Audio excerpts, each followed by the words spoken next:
CEAP, Centro Espírita Altivo Panfiro. Uma casa de amor. Bom dia aos nossos ouvintes. Que Jesus abençoe a nossa manhã de estudos. Vamos ler o Evangelho para iniciarmos o estudo em torno do livro O Céu e o Inferno. Capítulo 21 do Evangelho segundo o Espiritismo. Haverá falsos cristos e falsos profetas. Item 3. Tende cuidado para que ninguém vos engane, porque muitos virão em meu nome dizendo: Eu sou o Cristo, e enganarão a muitos. E levantar-se-ão muitos falsos profetas que enganarão a muitos. E porque a iniquidade se multiplicará, a caridade de muitos se arrefecerá. Mas aquele que perseverar até o fim, esse será salvo. Então, se alguém vos disser: o Cristo está aqui ou está lá, não acrediteis, porque levantarão falsos cristos e falsos profetas, que farão grandes prodígios e coisas espantosas, capaz de seduzir, se isso fosse possível, até os próprios eleitos. Pode sentar aí.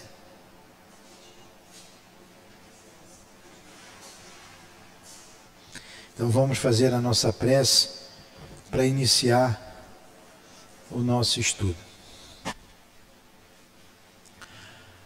Amado Mestre Jesus, aqui nos encontramos reunidos em Teu nome, em nome de Deus, para mais uma manhã de estudos em nossa casa de amor, o CEAP. Permita, Jesus, a ação dos nossos benfeitores nos influenciando, como o altivo, diretor da nossa casa, o patrono desse estudo, o nosso professor José Jorge, o nosso querido Kardec, Leon Denis, toda a coluna de espíritos que sustentam o nosso CEAP. Em nome desses irmãos queridos, em nome do amor, do nosso amor, em Teu nome, Senhor, mas acima de tudo, em nome de Deus, damos por iniciados os estudos da manhã de hoje. Que assim seja.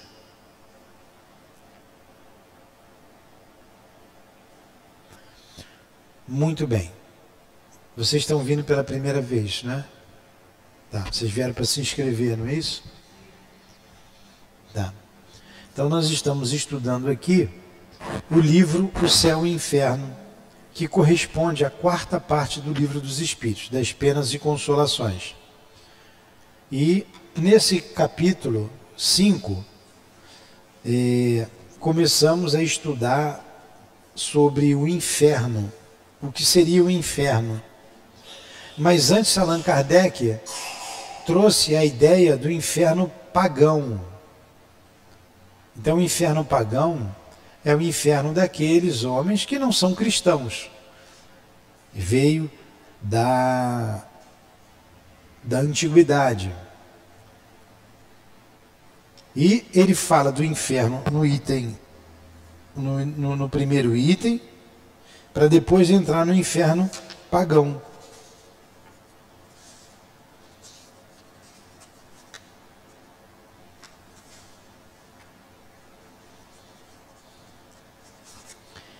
Nós estamos no item 11, não é isso? O inferno cristão. No item 12. Já fomos para o item 12. Então, o inferno pagão vem da mitologia. A mitologia grega, a mitologia romana. Nós já estamos no item 12.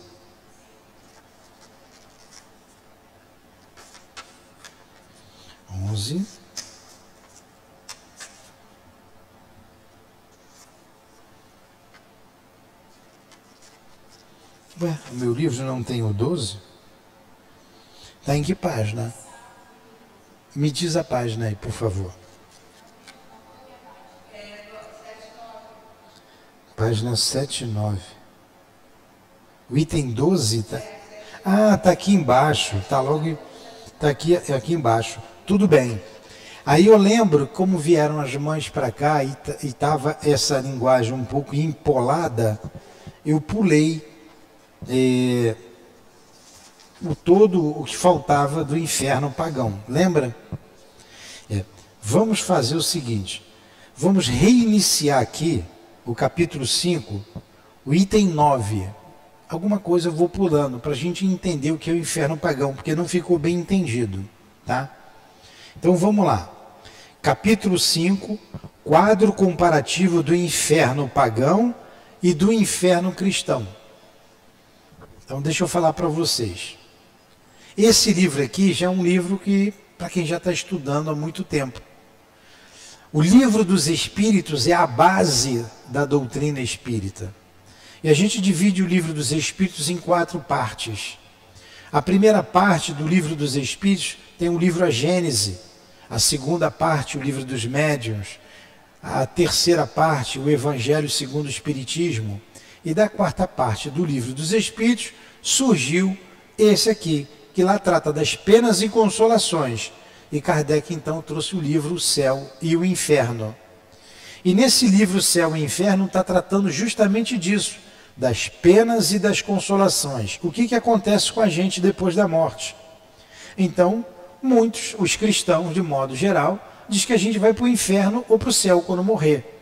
Agora, o que é esse inferno? O que é esse céu? Nós já estudamos aqui o que é o céu. Agora vamos estudar o que é o inferno.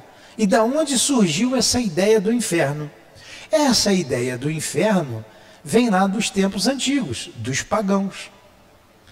E por quê? No homem, há intrínseco no homem a ideia de uma justiça. Uma ideia de uma justiça após essa vida. Não pode ficar todo mundo no mesmo lugar, da mesma maneira. Ou a vida continua, ou a vida não continua. E se a vida continua após a morte, há que se ter uma justiça. E intuitivamente, independente de crença, todos nós temos a intuição de que a vida continua. Todos nós temos. Que a gente veio do mundo espiritual. Todas as noites, quando dormimos, nós entramos novamente nesse mundo espiritual através dos sonhos. A gente tem uma lembrança. Mas mesmo aquele que não sonha, ele sabe que ele vem, ele acorda, ele veio de algum lugar. De onde ele veio? Do mundo espiritual. Então, o ateísmo, ele é uma aberração. Porque todo mundo dorme, até aquele que se considera ateu. Isso aí é um orgulho muito grande. Ah, Deus não existe nada fora da matéria. Então, o materialismo, o ateísmo vem do materialismo. O materialista só admite a vida da matéria. O espiritualista, que é a grande maioria da massa humana, admite a vida além da matéria. Entendeu? Então, todos aqueles que acreditam que no homem há algo a mais do que matéria é espiritualista. O judeu é espiritualista, o católico é espiritualista, o evangélico é espiritualista, nós espíritas somos espiritualistas, enfim. O contrário de espiritualista, materialista. O que não é um sentimento natural. O materialismo não é um sentimento natural. E como a gente tem esse sentimento de que a vida continua, todos nós também temos o sentimento de justiça. Ninguém quer ser injustiçado. Alguém gosta de sofrer injustiça? Não. Nem no corpo e nem fora do corpo. Ninguém quer sofrer injustiça. Então há que ter uma justiça. Há que ter um lugar para onde ir. Para onde que a gente vai? Ah, os antigos disseram assim, os homens maus vão para o inferno. Os homens bons vão para o céu. Então como é que era o inferno dos homens antigos? É o que ele vai dizer. Para a gente chegar no inferno dos cristãos. Tá legal? Entenderam então? Eu vou ter que ler. Não tem jeito. Eu tenho que ler e explicando. Vou começar aqui a ler novamente sobre o inferno pagão. Número 9. Quase não conhecemos o inferno pagão. que é muito antigo, né? Vem lá da mitologia. A não ser pela narração de poetas como Homero e Virgílio. Esses poetas narraram e falaram alguma coisa do inferno pagão. Quem foi Homero? Um poeta grego, poeta épico grego, do século 9 a.C. O que é o século 9 a.C.? 900 anos antes do Cristo. Homero escreveu alguma coisa. Acharam lá os escritos de Homero. É velhinho ele, né? Considerado o autor da Ilíada e da Odisseia, obras que ele deixou. E ele ali fala do inferno, 900 anos antes de Jesus. E o poeta Homero, e o poeta Virgílio, Virgílio, Públio Virgílio, o mais célebre dos poetas latinos, nasceu nas proximidades de Mantua, 71 anos antes de Cristo. Antes do Cristo já se falava no inferno. Esse é o inferno pagão. Antes do cristão. Depois vem o inferno cristão. Então ele foi já mais recente, 71 anos antes de Cristo, morreu em 19 antes de Cristo. Autor aqui de algumas obras, a mais conhecida é Eneida, que as pessoas falam, né? E nós temos também a descrição de Fénelon. Quem foi Fénelon? Fénelon foi um prelado. Prelado era um título honorífico que se dava aos sacerdotes. Ele era escritor, um escritor francês, e escreveu várias obras. Dentre elas, Diálogo dos Mortos e as Aventuras de Telêmaco. Então, quando ele fala as aventuras de Telêmaco, Telêmaco é um dos personagens de uma de suas obras, a obra de Fénelon. Vocês entenderam? Eu citei esses 3 nomes. É em cima desses 3 nomes que Kardec escreve alguma coisa sobre o inferno pagão. O nosso Fénelon, para escrever as suas obras, ele se baseou em Homero e em Virgílio, nesses poetas mais antigos. Então vamos lá, a descrição de Fénelon. Vamos lá. Quase não conhecemos o inferno pagão, a não ser pela narração dos poetas Homero e Virgílio. Deram a descrição mais completa, mas é preciso levar em consideração as necessidades que a poesia impõe à forma. A descrição de Fénelon em seu Telêmaco é uma obra, Telêmaco. As aventuras de Telêmaco. Telêmaco é um desses personagens dessa obra. Ainda que retirada da mesma fonte, quanto às crenças fundamentais, a mesma fonte de Homero e de Virgílio. Possui a simplicidade mais concisa da prosa, descrevendo o aspecto lúgubre dos lugares, aspecto triste dos lugares. Ele se dedica principalmente a fazer realçar o gênero de sofrimento que os culpados suportam. E se estende muito sobre a sorte dos maus reis. Que quem governava eram os reis, tinham os reinados naquela época, né? 900 anos antes do Cristo, 1000 anos antes do Cristo, rei da Pérsia, rei não sei de onde, rei. E os maus reis, ele escreveu que estavam no inferno. Vamos lá. Considerando a instrução do seu real aluno. Por muito popular que seja a sua obra, muitas pessoas não têm essa descrição muito presente na memória, ou não puderam refletir bastante sobre ela para estabelecer uma comparação. Eis porque acreditamos ser útil reproduzir as partes que têm uma relação mais direta com o assunto. O que nos interessa, isto é, aquelas que dizem respeito mais especialmente à penalidade individual. Então o que Kardec está dizendo aqui? Que ele vai pegar dessa obra de Telêmaco o inferno. O lugar para onde iam os maus reis, tinha um lugar. O soberano, quando era ruim, iria para um lugar ruim. Aí ele vai descrever agora um desses soberanos reclamando. Vamos lá. Estão entendendo? Entretanto, Telêmaco, né, abre aspas, porque é Telêmaco falando, o personagem da obra. Ouve os gemidos de uma sombra que não podia consolar.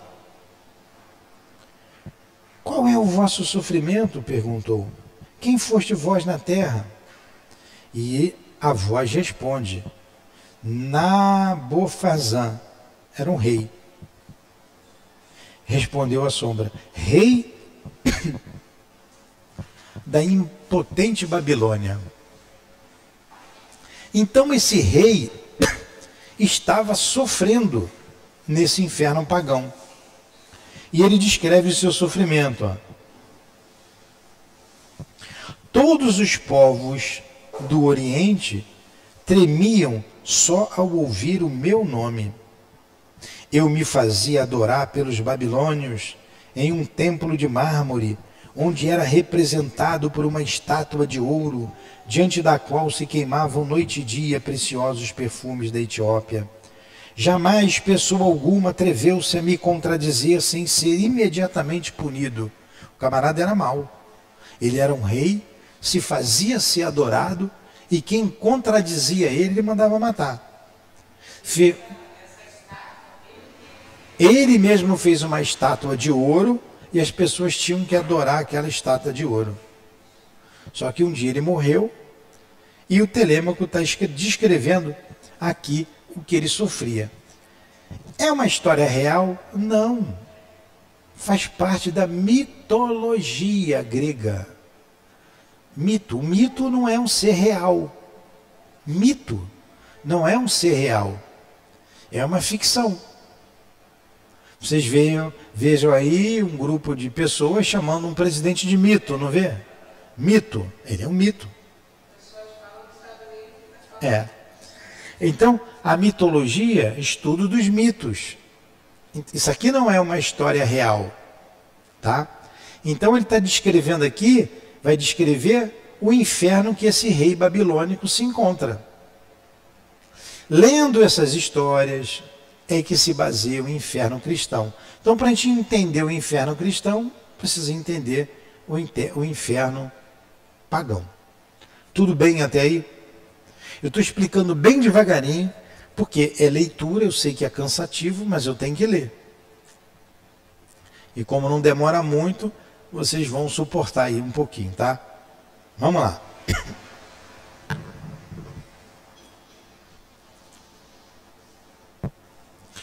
Ele diz ainda, todo dia tinham que inventar novos prazeres, para ele sentir prazer na vida, né?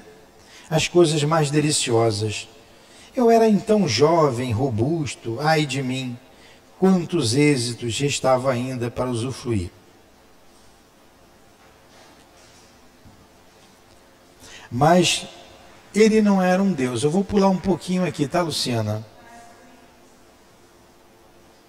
Ó, disseram que colocaram pompa na urna dele, choravam por ele, mas tudo era fantasia. Vocês sabiam que tem aquelas carpideiras? Sabe o que é carpideira? Mulher carpideira? Nunca ouviu falar em mulher carpideira? São as mulheres pagas para chorar no túmulo de alguém. Aí morre uma pessoa famosa. Ô, Roberta, 100zinho para você chorar lá. Você chora? 200, vai? Joga cebola no olho, né? Aí a Roberta chega lá, oh, coitadinho, sabe nem quem é, coitadinho, não vai, né? 200 para Roberta. 200 tá bom, né? Então. Então ele está dizendo, as pessoas choravam no meu túmulo, se jogavam em cima do caixão, mas tudo fingimento, porque ele era mau.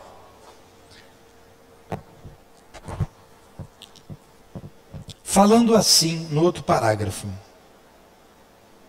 Então, a vida dele era uma vida de luxúria. Ninguém ousava contradizê-lo, porque ele tinha poder, mandava matar. Falando assim, o babilônio chorava como um homem covarde, enfraquecido pela prosperidade. Chorava porque ele estava no inferno, ele morreu, foi para o inferno. E que não estava acostumado a suportar corajosamente o sofrimento. Havia junto dele alguns escravos que foram mortos para honrar seus funerais. Mercúrio é da mitologia romana. Quem era Mercúrio? Era um deus romano do comércio. Mercúrio era o deus dos ladrões, dos viajantes. Era um deus grego, identificado como Hermes dos gregos. Era um deus romano, da mitologia romana. E na mitologia grega era chamado Hermes, filho de Júpiter, pai e senhor dos deuses da mitologia latina. O Zeus grego, olha um monte de deuses que tinham antigamente, eles eram politeístas. Então Mercúrio os entregava a um monte de nome diferente. Mercúrio entregava esse Babilônio a Caronte. Caronte era o barqueiro do inferno. Ele botava ali no barco e levava para o inferno. Mercúrio os entregava a Caronte, no barqueiro do inferno, com seu rei dando-lhe um poder absoluto sobre esse rei, a quem eles haviam servido na terra. Então, olha o castigo dele. Junto dele tinha uns escravos que colocaram lá para servir a ele. Mas quando chegou lá, o Mercúrio deu um poder a eles que agora eles seriam servidos, os escravos seriam servidos por esse rei. E são eles que vão impor a pena, uma pena.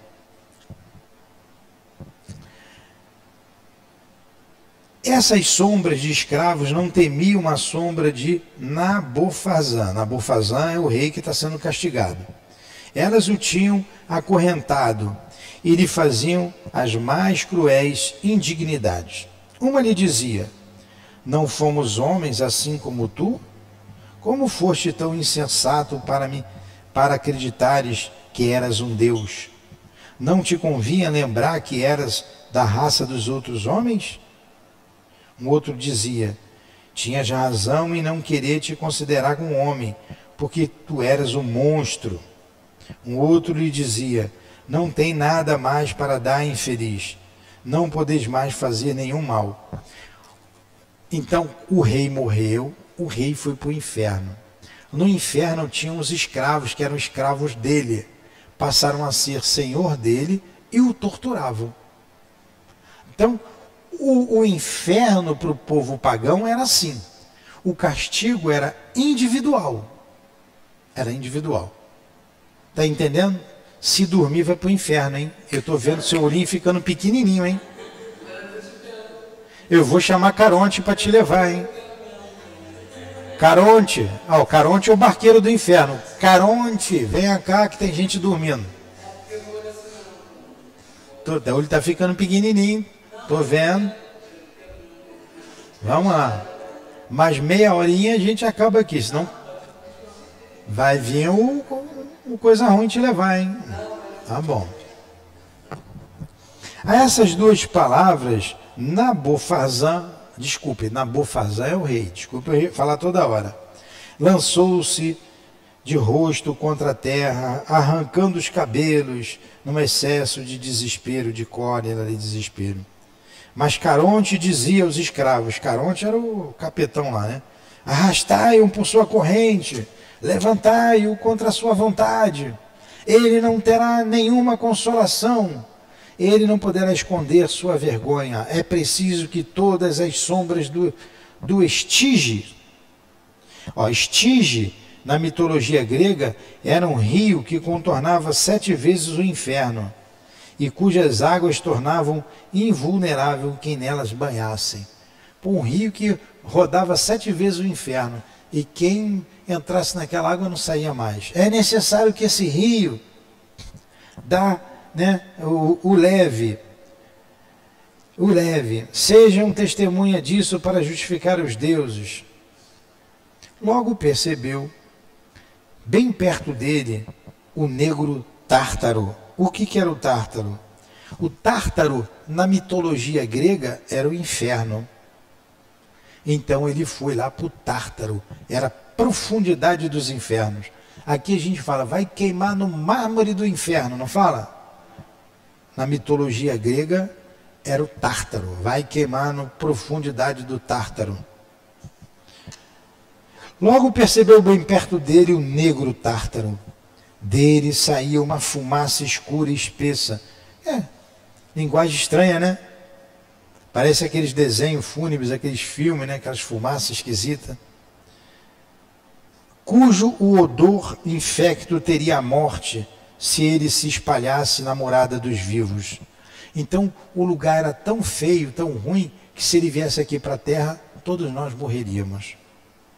Essa fumaça cobria um rio de fogo e turbilhões de chamas, cujo ruído semelhante às torrentes mais impetuosas, quando se arremessava dos mais altos rochedos no fundo do abismo, fazia com que nada se ouvisse distintamente nesses tristes lugares. Olha a imaginação do homem, isso aqui é a imaginação do homem, criando um lugar de tortura, de dor, para aqueles que fossem maus, especialmente os reis. É isso que ele está falando aqui. Estão me entendendo? Está dando sono? Cuidado com o Caronte. Fiquem espertos. Telêmaco. Telêmaco é o personagem da obra do nosso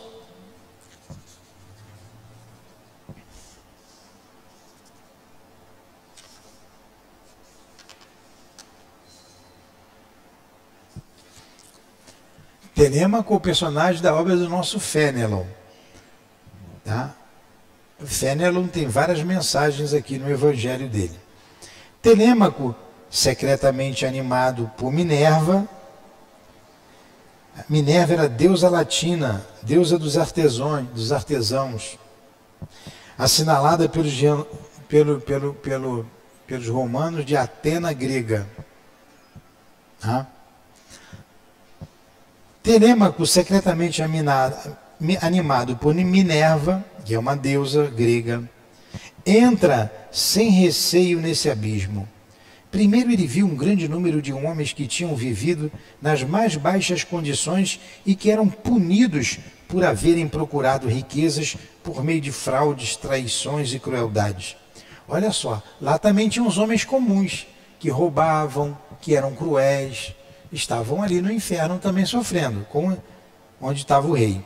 Ele observava muitos ímpios, hipócritas. Ímpio é pecador. Hipócrita é falso. Muitos pecadores falsos, ímpios hipócritas, que fingindo amar a religião, dela se utilizaram como uma bela desculpa para contentar sua ambição e escarnecer os homens crédulos. Homens que usam o nome de Deus para enganar as pessoas. Está cheio aí, né? Está cheio. Eu gosto do César Maia. Sabe por que eu gosto do César Maia? É uma igreja e um boteco. Uma igreja e um boteco, né? Um do lado do outro, né? Camarada bebe o negócio ali e cai na igreja para tirar o satanás dele, né? O boteco tira dinheiro dali, a igreja tira do outro lado, né? E aí vai. Então, esses que exploram, ele está falando desses que exploravam em nome de Deus as pessoas. E hoje tem muitos, né? Vocês têm dificuldades financeiras, não tem? Mas quando vai lá e não tira um din-din de vocês, tem que molhar a sacolinha lá, né? Tem ou não tem? Vocês têm que ficar lá. Então esses que enganam o povo estavam lá, no inferno. Isso é um inferno pagão, tá? Fala. Não rolou o pastor, né?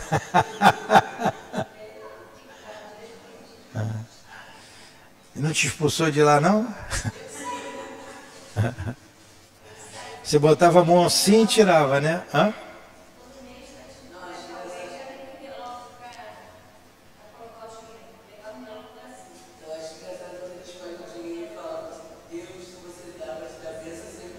Pois é. Pois é. Então vamos lá. Aqui, quanto mais a gente dá, mais chega recursos, pessoas bondosas, ajuda. Por isso que não fica nada aqui. Chegou 10 cestas, a gente dá. Chegou o feijão, a gente dá. Depois chega outro. Vamos continuar. Então esses que eram ambiciosos, né, que enrolavam os crédulos, estavam lá no inferno. Homens que abusaram da própria virtude, do dom dos deuses, eram punidos como os mais criminosos de todos os homens. Olha só, a maior punição é esses que usam o nome de Deus, hein, para enganar o povo. Filhos que haviam degolado seus pais e suas mães, esposas que molharam suas mãos no sangue dos esposos. A mulher matava o marido escondido, né? Ainda fazem isso, né? Os traidores que entregaram sua pátria após terem violado todos os juramentos, sofreram penas menos cruéis do que esses hipócritas. Mesmo esses sofriam menos do que aqueles que usavam o nome de Deus para enganar. Os 3 juízes dos infernos assim o quiseram, e eis a sua razão. É que essas hipócritas não se contentam em ser maus como o resto dos ímpios. Eles ainda querem passar por bons e fazem por sua falsa virtude com que os homens não se atrevam mais a confiar na verdade. Os deuses dos quais zombaram e que eles tornaram desprezíveis para os homens têm o prazer em empregar todo o seu poder para se vingarem dos seus insultos. Vocês estão vendo aqui que o inferno, a pena, ela é individual. Sofria mais quem usou o nome de Deus para enganar o povo. Esses eram hipócritas. Baixava o chicote nele. Os reis também sofriam muito, né? Então ali a gente vê a pena de acordo com o mal que fez. A gente vai ver no inferno cristão que o caldeirão é um só. O ruim e o muito ruim vai para a mesma panela de azeite quente. E o diabo ainda espeta com um garfo, né? Olha que ideia que o homem tira. Então essa ideia do inferno que a gente aprende na igreja vem daqui. Mas o inferno aqui, ele é mais brando do que o inferno cristão. Vocês estão estudando aqui mitologia grega. Vocês podem chegar em casa ou lá no vizinho, ó. Estudei mitologia grega hoje lá no centro. O que é isso? Vai lá perguntar ao seu Newton, tá? Não sei não, mas eu estudei. Então, isso aqui são histórias, tá? Não são histórias verdadeiras, né? Era o senso de justiça desses homens que criaram o inferno após a morte, sabendo que não existia a morte, como nós dissemos no início. Tudo bem até aí? Tá chata essa aula? Não. Eu pulei essa aula semana passada, que eu achei que ia ser muito chata. Mas às vezes a gente está um pouco mais cansado, um pouco menos inspirado. Aí eu fui para uma coisa mais fácil. Hoje eu estou mais descansado, mais tranquilo. Eu voltei no inferno pagão. Mais alguns minutinhos e a gente vai parar. Vamos lá. Perto destes aparecem outros homens que o povo não crê culpados e que a vingança divina persegue impiedosamente. São os ingratos, os mentirosos, os aduladores. Sabe o que é adulador? Puxa saco. Os aduladores que louvaram vícios, escrícios malignos, que trataram de desonrar a mais pura virtude. Enfim, aqueles que julgaram as coisas temerariamente, sem conhecê-las a fundo, e que por isso danificaram a reputação de inocentes. Também estava lá no inferno esses, ingratos, mentirosos, aduladores, viciados. Então, desde que o mundo é mundo, tem homem hipócrita, adulador, viciado, drogado, desde que o mundo é mundo. Também estava no inferno. Telêmaco, vendo os 3 juízes que estavam sentados e que condenavam um homem, atreveu-se a lhes perguntar quais eram os seus crimes. Então, Telêmaco, né, esse personagem do livro do nosso Lacordaire, disse assim: por que esse homem está sendo condenado? Tinham 3 juízes, a gente já viu o nome deles que até eu esqueci também. Minerva, o Caronte, né, que era o capetudo, e o outro lá. Vamos lá. O que ele está? E imediatamente o condenado, esse que estava sendo condenado pelos deuses, disse assim: eu nunca fiz nenhum mal, eu punha todo o meu prazer em fazer o bem, eu fui generoso, liberal, justo, compassivo. O que se pode, pois, censurar em mim? Eu sempre fui bom. Então, Minos é o outro deus da mitologia grega. Ele era juiz do inferno, o Minos. Olha só o que o juiz do inferno fala para ele: nenhuma censura te é feita em relação aos homens, mas tu não devias menos aos homens do que aos deuses? Qual é, portanto, essa justiça da qual tu te vanglorias? Tu não faltaste com nenhum dever com respeito aos homens que não são nada. Tu foste virtuoso, mas rendeste toda a virtude a ti mesmo, e não aos deuses que deram a ti, porquanto tu querias te aproveitar do fruto da própria virtude e te concentrares em ti mesmo. Foste a tua própria divindade. Porém os deuses que tudo fizeram e que nada fazem a não ser para eles mesmos não podem renunciar os seus direitos. E por que ele estava sofrendo então?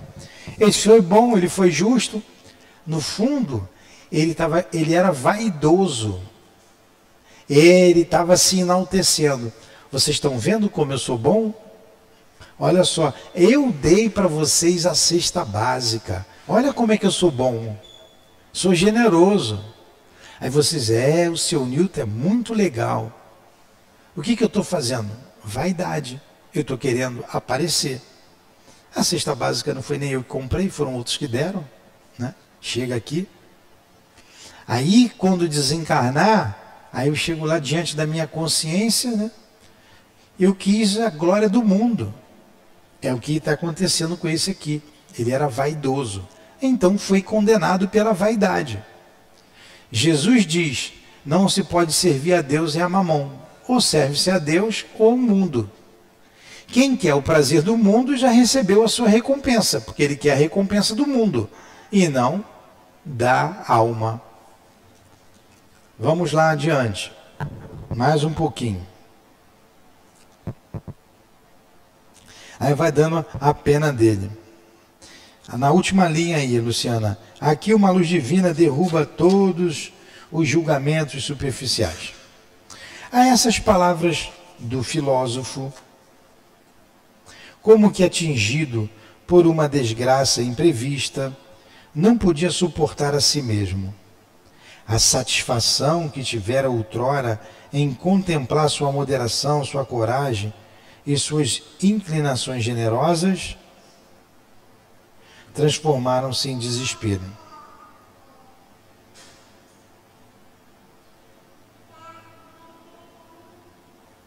Aqui embaixo, não podendo esconder-se de si mesmo, busca o mais sombrio dos lugares para ocultar-se dos outros mortos. Procura as trevas e não pode encontrar, uma luz importuna e segue por toda parte.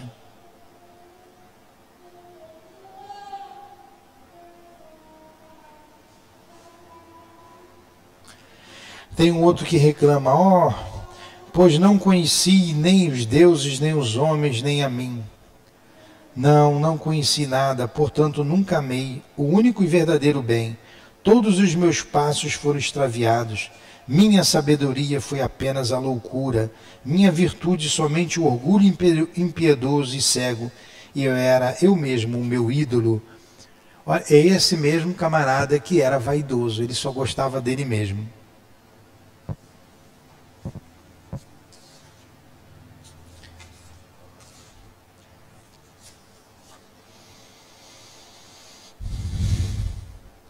Por fim, Telêmaco notou os reis que eram condenados por abusarem do poder.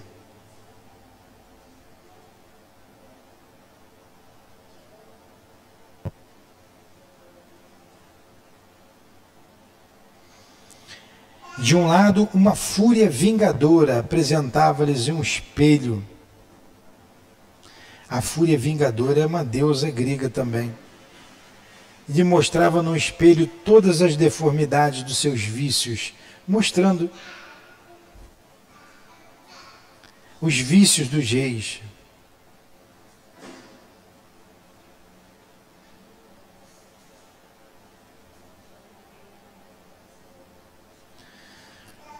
Neles eles viam e não podiam abster-se de ver sua vaidade grosseira, em si ansiando pelos mais ridículos louvores, sua indiferença para com os homens dos quais eles deveriam ter feito a felicidade, sua insensibilidade pela virtude.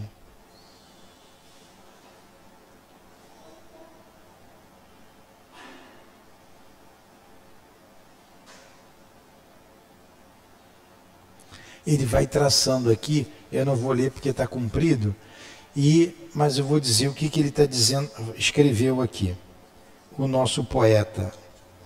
O rei está sendo condenado por todos os seus erros, por tudo que ele deixou de fazer.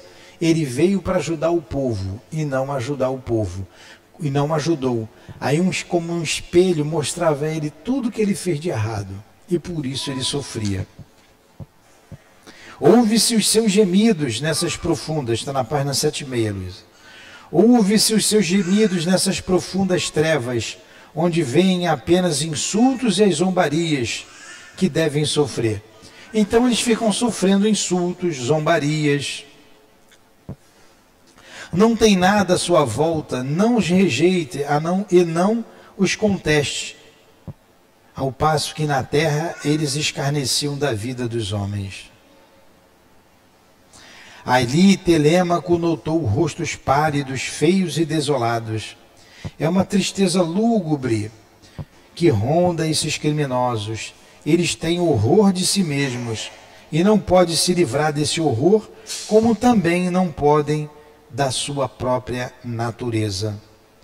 Não tem necessidade de outra punição para os seus erros, senão as suas próprias faltas.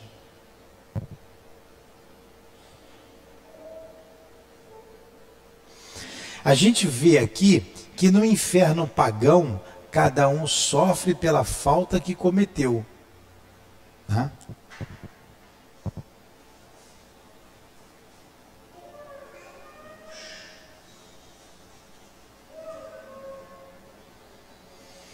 Os reis que escolhiam as suas vidas só para satisfazer as suas vaidades, necessidades, prazeres.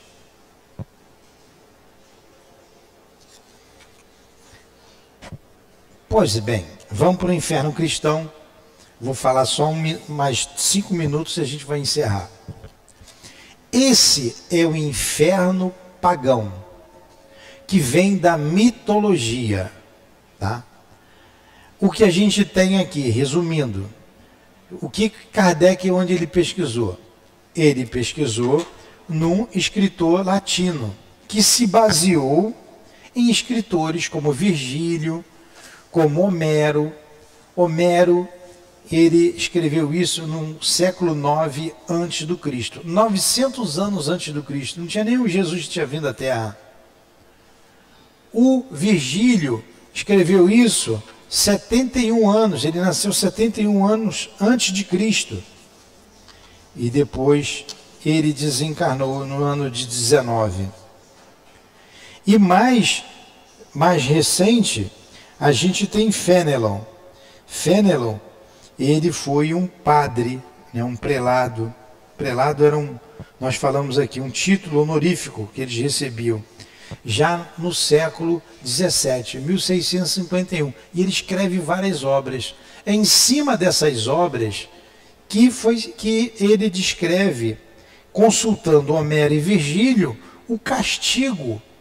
Uma dessas obras é o Diálogo dos Mortos e as Aventuras de Telêmaco. As Aventuras de Telêmaco. Telêmaco visitou o inferno pagão. Então ele vem descrevendo aqui como eles sofriam, como sofriam os reis, como sofriam os homens maus, os homens que abusavam do nome de Deus, os homens que vieram para ajudar as pessoas e não ajudavam, os homens que queriam só os prazeres do mundo. Entenderam isso? Isso é o básico. Esse era o inferno antes de Jesus Cristo. Tá? Eles criaram isso. Isso é real? Não. Como eu vou dizer para vocês, o inferno cristão é real? Também não. Não existe inferno. Não existe inferno. Mas o inferno cristão, olha o que ele diz aqui. A opinião dos teólogos sobre o inferno está resumida nas citações a seguir. Essa descrição, sendo tirada dos autores sacros e da vida dos santos, pode ainda ser melhor considerada como uma expressão da fé ortodoxa. Nessa matéria, portanto, é a cada instante reproduzida com algumas variantes, consideradas pequenas nos sermões do púlpito evangélico e nas instruções pastorais. Então o inferno que a gente escuta hoje, que os padres e os pastores dizem,